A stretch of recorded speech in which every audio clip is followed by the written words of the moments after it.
Alright, so today we're covering the next section up. So we did legs, lower body last week. We're doing the pillar or the core, if you like, this week. So when you hear people talk about the pillar, that's scapulothoracic joint through to the lumbo-pelvic region, if you like, which, as we're going to talk about, the core is, as an isolated concept, is overrated because that's not the way it really functions. So we'll get through that. Things we're going to cover, we're going to briefly go through your anatomy, I guess, of that region, just to give you an idea of how those zones move. We're going to talk about high and low threshold core. We're going to talk about function of the core, breathing. We're going to touch on low back pain quickly, and then we're going to have a practical component. We're going to try and push through the theory to do some practical later, because I think that's more fun. We're going to cover low back pain, even though I know as exercise scientists, technically speaking, you're not qualified to work with people with low back pain, but about 85% of the population will have low back pain across their lifetime, so you don't have many other options if you don't work with someone with low back pain. So, not that I want you to become experts in necessarily treating it, but ideas where you can work around it without treating it, but fix it at the same time is probably worth your while anyway. So you've seen this a million times now, the joint by joint approach. Lumbo-pelvic zone is stable, thoracic zone is mobile, scapulothoracic joints are stable. So if you haven't got those bits covered, something like we talked about with the foot is going to change. So if your thoracic spine isn't mobile, your lumbo-pelvic region is going to become more mobile, and you're potentially going to end up with low back pain, for example. And you can try and stabilise this all you like, but if the thoracic spine isn't mobile, you're never going to fix this. Okay? So never forget that concept. So the lumbosacral region. Your lumbosacral or lumbar spine moves into flexion, extension, and lateral flexion. There's pretty much no rotation. So a lot of people will say rotation's terrible for the lumbar spine. It doesn't really rotate. It's not made up to do it. If you look at, or if you grab one of those in the spine anatomies and try and twist it, the way the lumbar spine is designed, it can't really rotate. And most of your rotation through the lumbar spine comes through the L5S1 joint. It's only like 5 degrees, I think, off the top of my head. 5 degrees of rotation through the entire lumbar spine. That's not a lot. So, no rotation, primarily stable. Really important consideration here, if you're doing exercises, say you're doing a bow and arrow stretch, for example, to improve thoracic mobility, make sure that hip is above 90. If it's below 90, people will get what I call false rotation, which is extension and lateral flexion. So that looks like I'm rotating, but I'm actually extending and then laterally flexing to give this rotation type effect, like. Whereas once I get that hip up above 90, it makes it really difficult to try and do that without extending that hip as well. So people may say they feel those sorts of stretches through their lower back, but the tissue crosses all the way along. So if you are stretching a lat, for example, that's going to cross your lower back. Are you stretching your lower back in isolation, or are you stretching the lat? Not really. So don't read too much into someone saying they feel a stretch to the lower back. But really important to cover, if you're trying to isolate the T-spine with mobility exercises, get that hip above 90 to lock off the lumbar spine. As I said, it's often the weak link in the middle. I'm going even further and further with this now. I think a lot of their hip flexor tightness, for example, this can of worms opening, actually comes from a lack of strength through here to control extension, and the hip flexors are working to try and provide that. Get someone to do a sit-up if you like, and the first thing they do is throw their legs up in the air, because they're trying to use their hip flexors to create that lumbar flexion that the core isn't able to do. That's a whole other kettle of fish. So don't be quick, I'm talking too much. Thoracic spine, this is probably one of the big rocks in human movement, and in modern days where we spend all our days doing this, it's the one that just jams up and gets really stiff. If you fix thoracic mobility, you'll make a lot of people feel a hell of a lot better. Primarily mobile, and it's mostly stable in most of us because we can't move very well through particularly through extension and rotation. So make sure people have got enough extension and rotation mobility through their thoracic spine. Otherwise, if I'm stuck here and I need to reach up overhead, I'm going to do that. I'm not going to come and see you because my low back hurts, but again, you fix this and my low back probably stops hurting. So don't underestimate the importance of that. All your ribs attached to your thoracic spine, all the way down here. You've got 12 ribs, you've got 12 thoracic vertebrae. So the role of breathing and how you breathe, and we're going to do an exercise later going over breathing function, Probably the biggest dysfunction I see is breathing dysfunction. If people don't breathe properly, their thoracic spine is going to work properly. Yeah. Cool. I don't really want to go into this too much because I think this stuff's overrated. But local muscles, the one thing I want to hone in on here is psoas and iliacus as a group, particularly psoas. Most people hear psoas and they go, it's a hip flexor, it's always really tight and that causes to turn into an anterior pelvic tilt. But there's research to show it actually, psoas doesn't have a moment arm to actually pull us into an anterior pelvic tilt or extend the lumbar spine. Fascially, psoas is connected to muscles like your diaphragm, your transverse abdominis. Psoas is actually a stabilizer. Psoas' role is to compress and stabilize the lumbar spine while iliacus flexes the hip. These muscles are often tight, but they're often really, really weak. And so what do? We go and we stretch the Christ out of them and try and put more length on them. So then we've got a loose, weak muscle and nothing to help stabilize that lumbar spine. So our body goes, right, well, get stuff from that, I'm going to make that tighter again to make up for the fact that I need that tight to survive.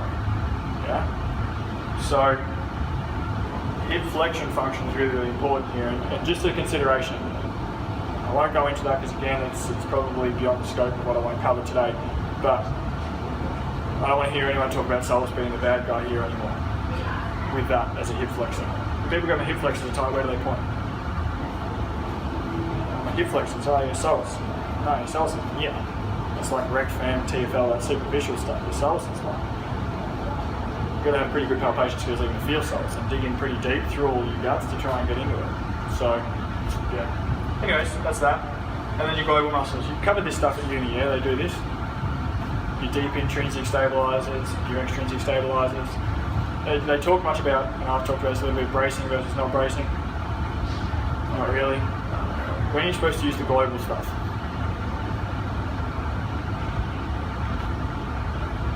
To move? That's what they'll tell you in textbooks, I guess. The local stuff is supposed to stabilize you while the big ones help you move. It's not that simple. That's why I don't go into this too much. Because, anyway, I'll get to this in a second. I'm going to come back to this later, but corrective exercise progression. If you wanted to fix someone's movement pattern, they need to have the requisite mobility first. Then you need to give them static motor control. We've talked about this a little bit with the hip. Then dynamic motor control, and then you put strength on top of that. That's the functional movement systems, Greg Cook, those guys, the FMS people. That's their progression there. So, talking about the lumbar spine and low back pain, if you like, it starts with having the mobility in the appropriate joints. Yeah, so if I don't have mobile hips and thoracic spine, then there's no point working on the motor control or the stability side of things because your body's always going to free up what's in the middle. So if I'm stiff here, it's going to try and free up either side. That's going to be my neck and my lumbar spine. Yeah, so make sure the mobility's set first, then make sure they can control or resist movement, and then make sure they can generate movement. This goes into this. So the primary function of the core, first and foremost, is to resist movement. So given how far we're into our internship now, you guys, this should be English to you guys. The first and primary role of the core is anti-extension and flexion, anti-lateral flexion, and anti-rotation. Which basically means its job is to resist movement. So that when I get a knock, I don't do this and cop it. I'm strong enough to absorb that hit and transfer force through that. Yeah? Because as we go down, it's just the middle link in the chain. Most of my power comes from my legs, and in most sporting activities is supposed to get to my hands. I've got the e.g. boxing or change direction. If I want to change direction, I'm running. I need to push through the ground and generate rotation through my hip. It's going to turn my body, and I'm going to start running this way. Yes, technically speaking, there's rotation through my body as well. We'll get to that a little bit later. But I need to be able to resist that lateral flexion force there, because as I generate the power here, my core needs to work to stabilize me, to be able to transfer that force from my hip, from my foot, I suppose, from my hip, through my core, and turn my body. Yeah?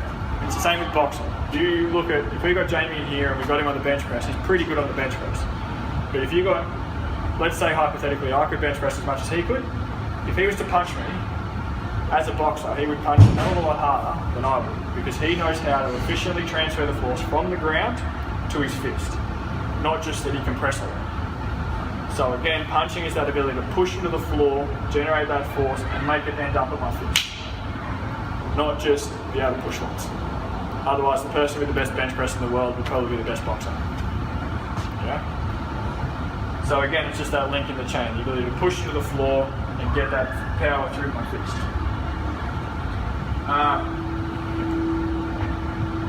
So initially, we need that ability to resist movement or control movement, and then it's going to help in facilitating movement, and generally that'll happen through rotation. So the core doesn't often work through flexion, extension, or lateral flexion. Make any sense? Sorry, lateral flexion. Powerful, but it does through rotation. If I asked any of you to punch me in the head as hard as you could, you wouldn't walk up and just do this, bang, you would wind up and you would rotate into it. So in terms of transferring force and even creating a little bit of force, rotation becomes really important through the core. So once the person can control and resist movement through the rotation, then doing, I was talking about this earlier, doing some rotatory power work is something we don't do enough of here. I think we need to try and find ways to deploy that, learning to sequence through here. So I can't think of a sport that doesn't require rotatory power. Running is rotatory power. So it makes it hard. Even darts, throwing is rotation. Okay. There's high threshold core, low threshold core. If I say that to you guys, does that make any sense whatsoever? Now that you're reading the screen, does it make more sense? I see you all do that. It's basically the bracing concept versus not bracing. It's the terms I put to it essentially. If high threshold core is if Luke is running back with the fly of the ball and he's about to get smashed by some centre half back, do you reckon he's going to activate his pelvic floor and his diaphragm and just draw in a little bit, or is he going to lock down to absorb that contact? He's going to lock down. So that's okay under huge loads, under high forces, your high threshold core is okay to work. Problem is, a few years ago, like decades ago actually, a guy came out with a study that showed that people with low back pain adopt this strategy too much. So everyone went, alright, we don't need this strategy, people with back pain have it, we don't need it, so let's go away from that. Bracing's bad, don't brace, ever. At the right time, bracing's good. The problem is it becomes dysfunctional if you do it all the time. If I'm reaching out to pick up my coffee and I'm bracing enough to do that, then eventually something's going to complain because it's having to work harder than it needs to. And that's your low threshold core. It's that core that just switches on bits and pieces as I need to while I'm moving around day to day. As I said, it's often the dominant strategy, and here's where the FMS doesn't get the credit it deserves. Push up in the FMS is actually upper body strength is a factor, but we're looking at your high threshold core, your ability to resist extension under high forces. That's why the progression of that is for males chin out and forehead. So you're increasing that length and the amount of force that's going through the core that you have to try and stabilize. Yeah. So your low threshold core is the ability to segmentally recruit muscles as required. So again, my coffee cup example. I don't want to activate my lats when I'm reaching out to my coffee cup to stabilize my spine. That's when I do just want those little bits and pieces, my internal leg obliques, transverse abdominals, those sorts of things, just to help stabilize me a little bit. It's required for most functional movements. So across the course of your day now, that everything's made easy for us, you don't really adopt a high threshold, you shouldn't really adopt a high threshold strategy very often. But your low threshold strategy will be on pretty much all the time. The other thing I forgot is bracing or your high threshold strategy is generally associated with not moving because you're locking down everything, turning everything on. You turn on everything, then you're going to have agonist and antagonist muscles firing together, you're not going to get much movement. Yeah? Versus if you're segmentally recruiting, you can have movement. So that's where you're going to get some rotation, or if you need to flex, bend forward, extend, whatever it is. With this stuff, I suppose, in training the core, if you're putting someone under load, I want a neutral spine all the time. So if I'm deadlifting, I'm not going to deadlift someone in a flex spine. But a healthy spine should flex and extend, laterally flex, rotate, all those sorts of things. Where the joint by joint approach is not as black and white as it seems, is you've got someone with low back pain, for example, what will happen a lot of times is I get a sore back, an acute flare of a low back pain, and it hurts to move, so I go really stiff and I don't move my lower back. And then I just adopt that strategy every day for the rest of my life, and I continue to have a sore back. But a lot of the time, the reason my back continues to be sore is because it doesn't move. Joints don't have a lot of blood flow, if any at all, and they rely on movement to get the good stuff in and the bad stuff out. So if they're not moving, they become really unhealthy. So just as a side note, doing some low threshold light flexion extension work with the right person is a really good idea. Under load, it's never a good idea. Yeah? So this is where I suppose if you think about this, something like a sit-up is a pretty high load. So I wouldn't want a lot of flexion extension repetitive flexion extension like the sit-up, and that's why we don't really do that much. And the rotary stability test in the FMS. So this is where, again, the FMS is getting as much credit as it deserves, because the rotary stability test is looking at this low threshold core. Most people actually, more people fail this one than they do the push-up. Because that ability to just choose what muscles we need to do, we're losing these days, and we just recruit everything all the time.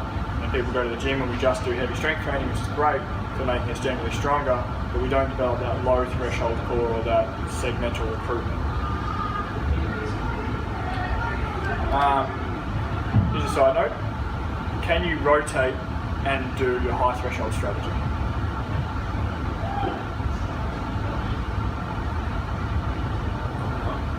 No. Why not? Yeah. If you're going a step further with it, your internal and external obliques sit on top of each other like that, and they rotate in opposite directions. So if you're activating both of them at the same time, can you rotate? No. So any rotation activity is generally a low threshold core strategy. Which leads me nice to this. Deadlift, high threshold or low threshold strategy? High. Yep. Plank. Also a plank. High. Yep. So people that are going, oh, you're doing a plank to increase the strength of your TA. I wouldn't, never. Really. Carries. Doing like loaded carries, holding weights both hands, one hand, whatever makes you happy, going for a stroll. High threshold, low threshold. High? Yeah. You're locking everything in, so you're just like... Yeah, aren't you trying to be like pretty stable? Yeah, if you're doing a heavy lift, is this an efficient moving pattern? So if you get someone to do carries at the same weight over a long enough period of time, what happens?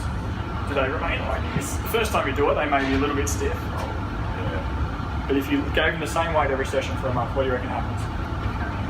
It becomes easier. Do they continue to brace? Not as much. No. It becomes more efficient. So does that mean there's both? I would say it's more of a low threshold strategy. Because what happens when you're walking is you've actually got a gentle perturbation from side to side. So if you're just activating everything all the time, you're not absorbing that perturbation and learning to fire different things at different times to keep upright. You're just locking down. So the first time someone ever does a carry, they're likely to do this because they just don't know better. Think back to Tube 2, where I talked about just providing an environment for learning. Carries are perfect for that. Just give someone a weight and get them to go for a wall walk, and they'll start like that. Even if it's single arms, even better, because they'll start and they're really rigid with it. They don't know how to control that. And then over time, our bodies are inherently lazy. Yeah? They all go, well, I want to make this as easy as possible to save energy to run away from dinosaurs or whatever else I'm going to do later. So what can I turn off here to make my life easier so I use less energy for this given task? So then if you gave someone the same weight, it becomes more of a low threshold strategy, and their body will just figure it out for themselves because it wants to become more efficient. Now, if that person's like this as they walk along, that's different. If they can maintain some sort of posture and they're a little bit rigid to start with, and just run with that or walk with that, and get them to keep doing that, they'll become more efficient. It's actually a low threshold strategy. And similarly, a golf swing. You want to generate high forces here, but is this a high threshold or low threshold core strategy? I've actually said it low. Because you're rotating. Yeah, so you're not activating everything, you're just activating the right stuff. Hip and shoulder and footy or a bump. You're in a good one, trying to kill someone? Yeah.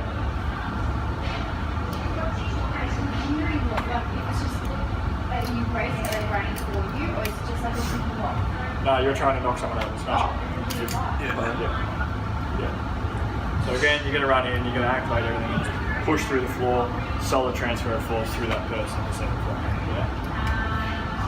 So a high threshold strategy is functional.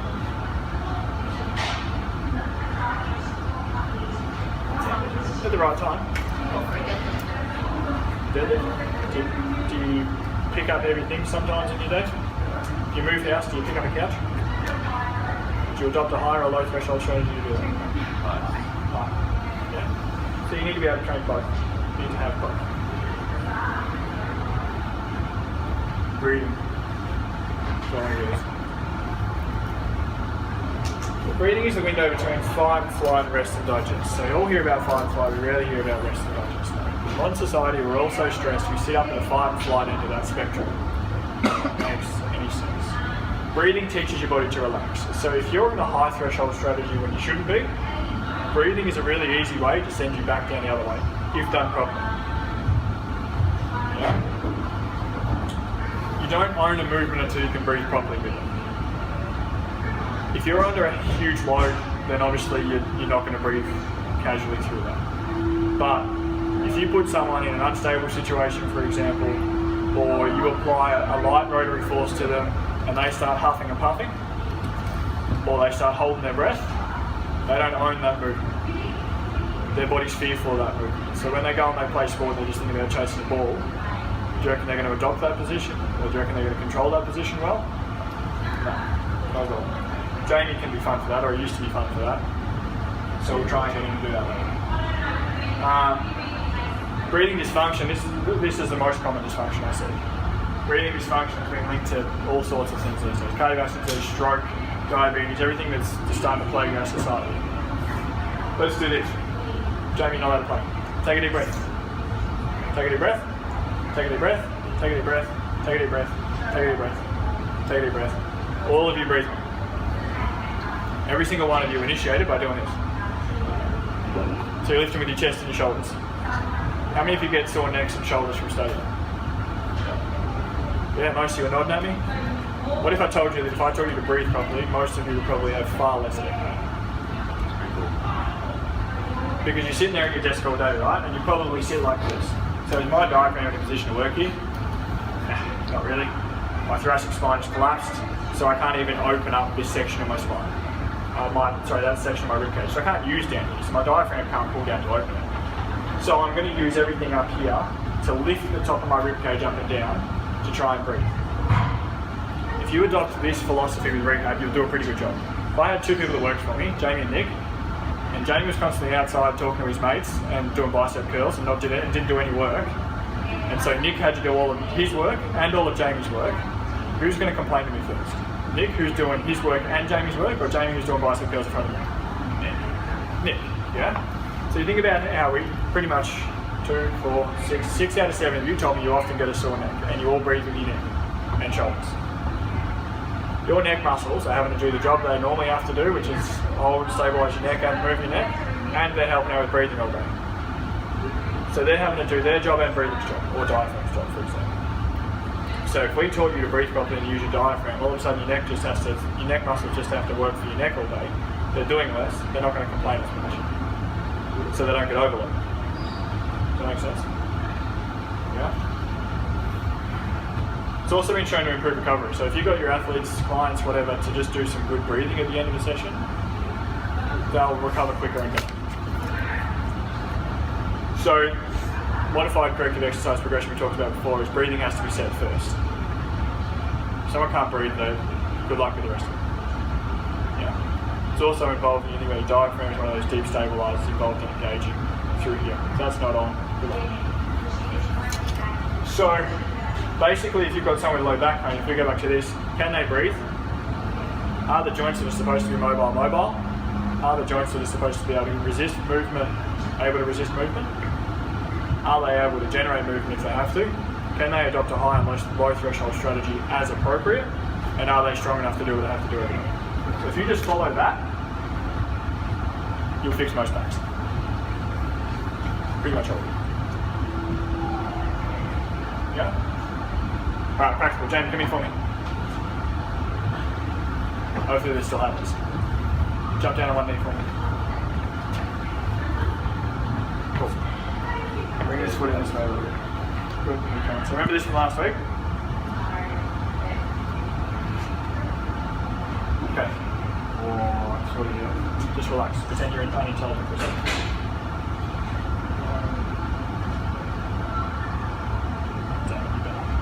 That's not fun. The first time I ever did this with Jamie, in about 10 seconds, he was sweating. Because he got into that position and his body went, holy shit, what's going on here? That's happening to me. Heart rate would have been elevated, his fight and flight response went up through the roof, yeah? He's improved a lot, so his body doesn't feel that way anymore, which is no fun. The next thing we do with Jamie is as a boxer, kickboxer? Yeah, Both. We did an anti-rotation press in this position here, and same thing, blew up. He was sweating, he was then it's the same thing. Same thing happened. Still. And he's a boxer. He rotates for them. How do you reckon that's going to end for him? Yeah? And so he came to us with shoulder and knee issues because he doesn't work well through here. So this and this are copping a lot, the extra load. So we had some work to do there. Maybe that'll be might be fun. Can you jump up for us? Jump down on one knee.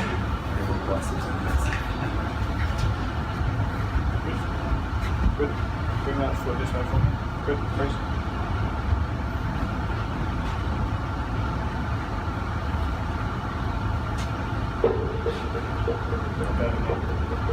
Just keep hanging out there. Luke, what do you see here? Yeah. Too close. Can you see it or take? What do you reckon is going to happen if I stick my thumbs in here? Is it going to be hard or is it going to be soft? Why are upper traps not around? Up to strong. Like, Yeah. trying to keep it like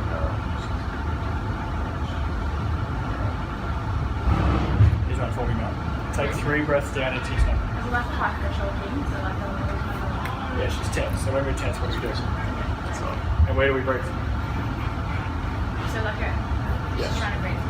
So it's just lifting up here a little bit, helping opening up the top of the rib cage. It's a little better. Feel any different?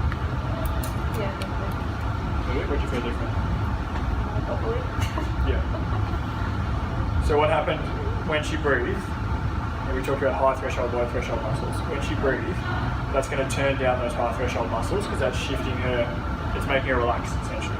Yeah, move towards rest and digest. She got more wobbly, so what does that tell you? That she's relaxing, but her deep stabilizers aren't doing their job. Because she needs that high tension, that high threshold strategy to hold her up in that position there, rather than being able to relax and use her low threshold muscles to stay up there. Yeah. Try this stuff with your clients. One day, one of you are going to come back to me and go, I've seen it. Because if you get the right client and rotation, half kneeling anti-rotation press is the best one for them. Because most people in modern society, we'll come back and we're just going to play with these practical stuff next week. We'll go to shoulder after that. Most people, when you put them in half kneeling, they're not stable anymore, so you'll see. Most people these days can't control rotation. You don't have to rotate for anything else. Everything's put here. The only thing I think of in our day-to-day lives you have to rotate for is walking around a corner or checking our blind spot in the car. Those are the only things I can really think of. Everything else is put in front of us. So we struggle with rotation. And when you get someone, watch for this sort of stuff. If you're training a client, anyone in the gym, watch when they're doing anti-rotation press, whether it's heavy or not. Even the first time you introduce it to them and they're doing things like as they push in and out. Yeah? Because they're just that uncomfortable in that position there that they're trying to engage everything to stabilize and hopefully not fall over. Yeah? Where although I'm resisting movement here, I theoretically could have a high threshold strategy. I shouldn't need one for efficient rotation control. That makes any sense? So you should be able to get in these positions here and breathe and be pretty comfortable. If you can't, you don't belong in this position. Going back into last week's shoot, what is this position?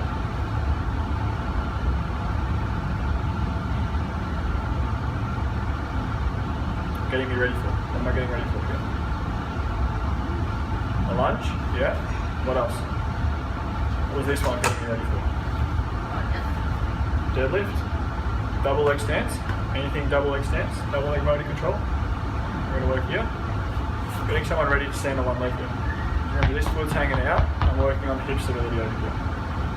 So if I don't belong here, if I can't own half kneeling, because I get tense every time I do this, what do you reckon is going to happen when I stand on one leg? Am I going to be efficient or not? No? How many legs do you walk on at any one time? How many legs do you run on at any one time? How efficient is that person going to be if they don't own single leg stance or hip stability? Not very. Yeah. We're going to go through the practical stuff next week and hopefully we see more of it.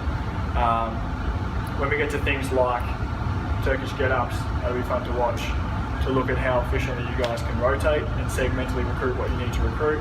We're going to go through a breathing exercise to show you guys how to breathe properly. Mel, we might use you again for that one. There you go, half kneeling rotational band press. We'll do anti-rotation press and rotational press, which are 2 different exercises, and med ball rotational throws for training that rotary power that I talked about as well. Okay, so that rotary element. Okay? Cool? Questions?